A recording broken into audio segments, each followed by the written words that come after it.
Good afternoon and welcome to my channel, to Carrie's Bible Studies. We're going to be reading today Matthew chapter 4, the temptation of Jesus.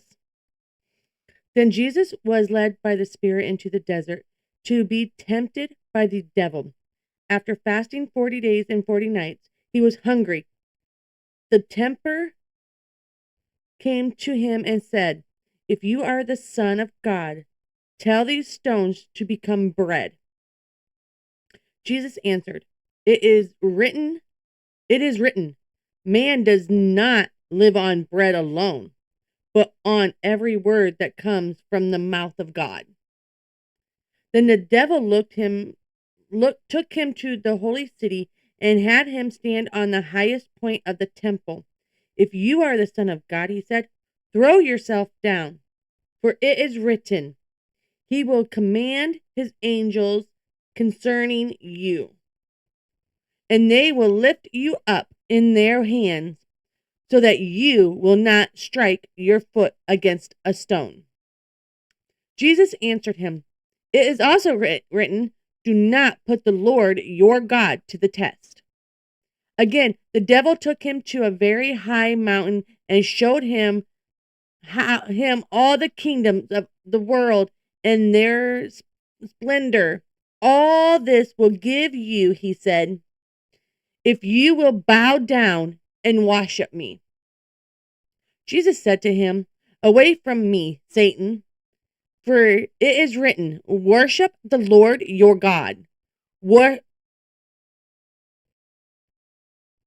and serve him only." Then the devil left him, and angels came and attended him. Jesus begins to preach. When Jesus heard that John had been put in prison, he returned to Galilee.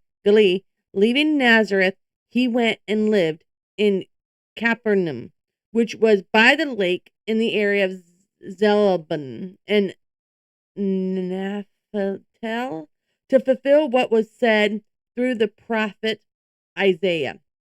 That is about in the land of Naphtali, the way to the sea along the Jordan, Galilee and of the Gentiles. The people living in darkness have seen a great light. On those living in the land of the shadow of death, a light is dawned. From that time on, Jesus began to preach, "Repent, for the kingdom of heaven is near." The calling of the first disciples.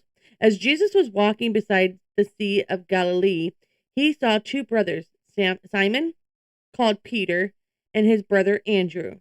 They were casting a net into the lake, for they were fishermen. "Come, follow me," Jesus said, "and I will make you fishers of men." At once they left their nets and followed him. Going on from there, he saw two other brothers, James, son of Zebedee, and his brother John. They were in a boat with their father Zebedee, preparing their nets. Jesus called them, and immediately they left the boat and their father and followed him. Jesus heals the sick. Jesus went throughout Galilee, teaching in their synagogues, preaching the good news of the kingdom, and healing every disease, sickness among the people. News about him spread all over Syria, and people brought to him all who were ill with various diseases, those suffering severe pain, the demon-possessed, those having seizures, and the paralyzed, and he healed them. Large crowds from Galilee, the Decapolis, Jerusalem, Judah, and the region across the Jordan followed him. Now, when Matthew chapter 5,